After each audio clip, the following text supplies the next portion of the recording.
여러분 안녕하세요. 오늘은 다니엘서 큰 그림 보기를 공부하겠습니다.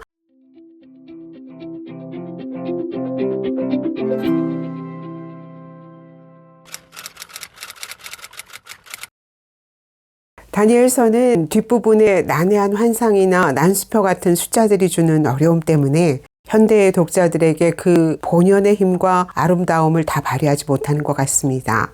그러나 알고 보면 다니엘서는 고통스러운 세상을 살고 있는 모든 성도들을 위한 책입니다.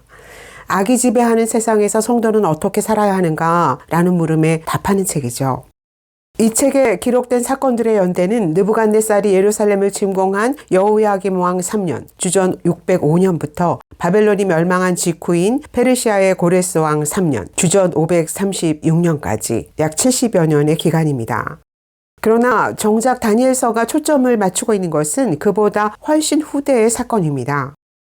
다니엘서는 주전 2세기 그리스의 셀류키드 왕조, 그 중에서도 특히 안티오쿠스 에피파네스 4세의 박해 시대에 집중적인 관심을 보입니다.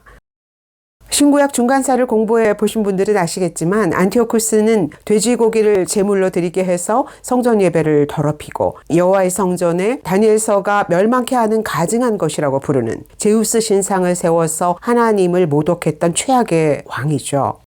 이 왕 때문에 마카비 혁명이 일어나지 않습니까? 후반부의 환상들은 모두 이 안티오쿠스의 박해가 최고조에 이르렀던 주전 169년부터 167년 사이의 사건들을 가리키고 있습니다. 다니엘서의 1차 목표는 안티오쿠스의 박해 속에서 신앙을 버릴 것인가 목숨을 버릴 것인가 라는 강력한 압박에 처한 사람들이 위기를 인내하고 승리하도록 격려하는 것입니다. 다니엘서는 두 단락으로 구성되어 있는데요. 전반부인 1장부터 6장은 다니엘과 그의 친구들에 관한 6개의 영웅담을 소개하는 내러티브 중심의 실제 역사이고요. 후반부인 7장부터 12장은 하나님의 종말론적 구원 계획을 계시하는 환상과 묵시입니다. 즉 1장부터 6장은 주전 6세기 바벨론에 유배된 유대인 포로들의 상황이고 7장부터 12장은 그보다 훨씬 후대인 주전 2세기 헬라 제국 시대의 상황입니다. 2장 4절부터 7장까지는 히브리어가 아니라 당시의 세계 공용어였던 아람어로 기록되어 있는데요. 이 아람어 단락은 2장, 3장, 4장에서 다룬 주제가 7장, 6장, 5장에서 역순으로 다시 반복되는 구조를 이루고 있습니다. 이 구조를 잘 보면 2장과 7장의 네 제국 환상이 전반부와 후반부를 여는 아주 중요한 두 축이라는 것을 알 수 있죠. 다니엘서 1장을 보면 느부갓네살이 예루살렘을 점령한 후 왕족과 귀족 중에서 용모가 출중하고 지혜와 지식과 학문에 통달한 소년들을 바벨론으로 데려갔다라고 말하지 않습니까?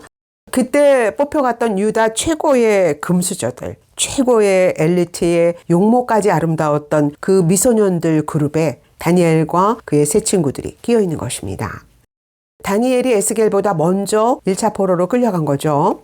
그러나 그는 에스겔보다 훨씬 더 후대까지 바벨론 시대를 다 지나서 페르시아 제국이 시작될 때까지 사역합니다.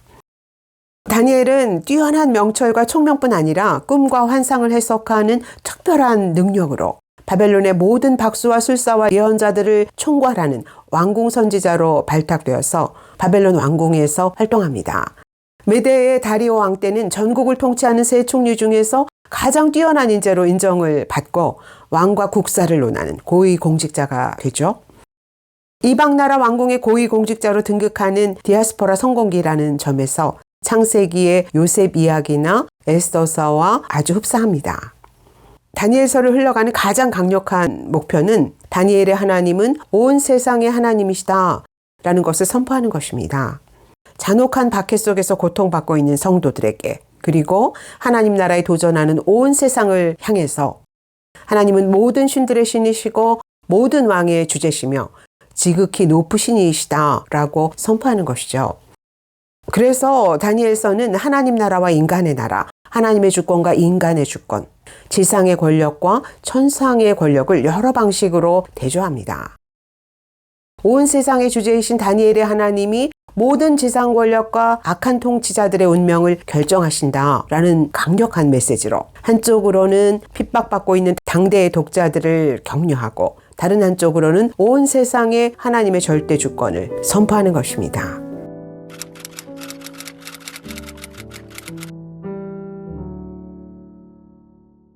전반부에서 다니엘과 세 친구들은 최종 승리가 임할 때까지 성도는 위기의 시간을 어떻게 살아야 하는가를 보여주는 슈퍼 모델들입니다.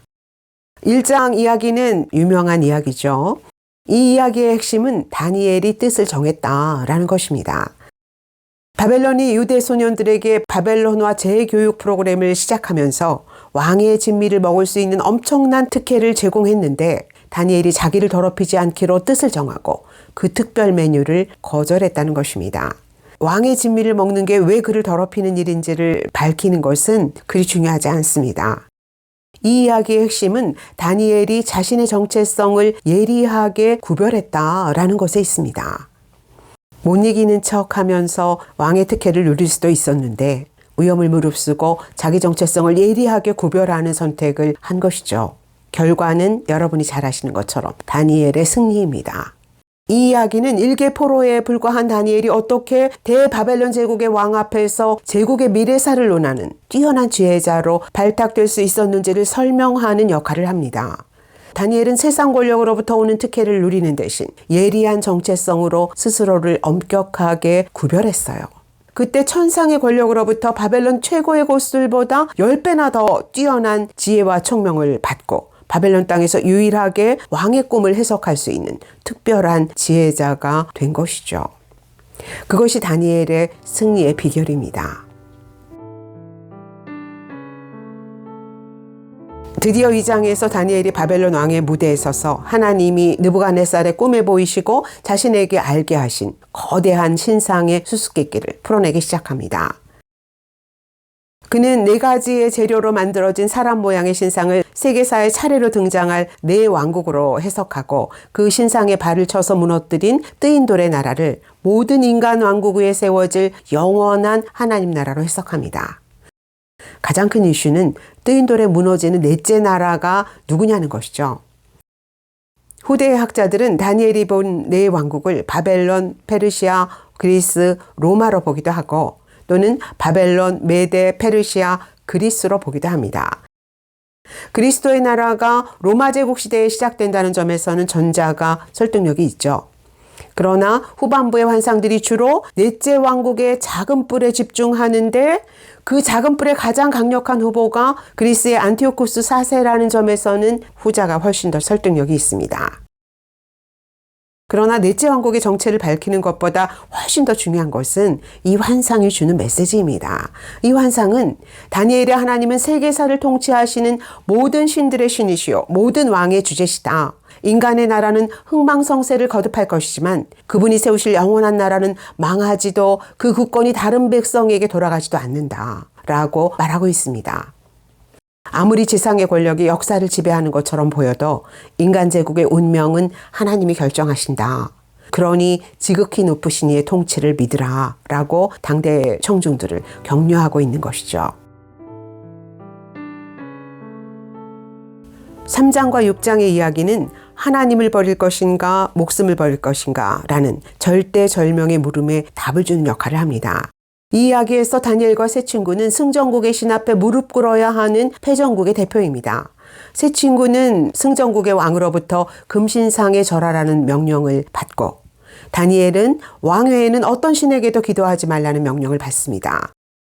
그러나 세 친구는 느부갓네살이 세운 거대한 금신상에 절하기를 거절하고 극렬히 타는 죽음의 풀무불에 던져지죠. 다니엘은 다리오 왕의 어인이 찍힌 칙령을 어기고 습관을 따라서 하루 3번씩 예루살렘을 향해 기도하다가 사자굴에 던져집니다. 칼빈은 이 일에 대해서 이렇게 말합니다. 하나님의 영광을 자기의 생명보다 더 가치 있게 여기는 신앙을 입증할 수 있는 생명이 그들에게 더 있었다면 그들은 수백 개의 목숨을 들여서 그것을 입증했을 것이다. 세 친구는 그리 아니하실지라도 라는 그 유명한 신앙 고백으로 그리고 다니엘은 목숨을 건 장엄한 기도로 오만한 세상 권력에 압승을 거두고 하나님께 영광을 돌렸습니다. 그들은 목숨을 던지는 순교를 택했지만 아무도 죽지 않았어요. 대신 신앙의 결기를 통해서 승전국의 왕들을 하나님의 능력과 권세 앞에 무릎 꿇게 했고 하나님은 이방 왕들의 입술을 통해서 찬양을 받으셨습니다. 이 가슴 벅찬 이야기 속에서 당대의 독자들은 이런 하늘의 음성을 들었을 것입니다. 풀무불도 사자굴도 왕의 칙령도 너희를 죽이지 못한다. 너희의 승리는 핍박에서 벗어나는 것이 아니라 핍박 속에서도 신앙의 결기를 지키는 것이다. 죽음을 두려워하지 말고 신앙의 정절로 하나님께 영광을 돌려라.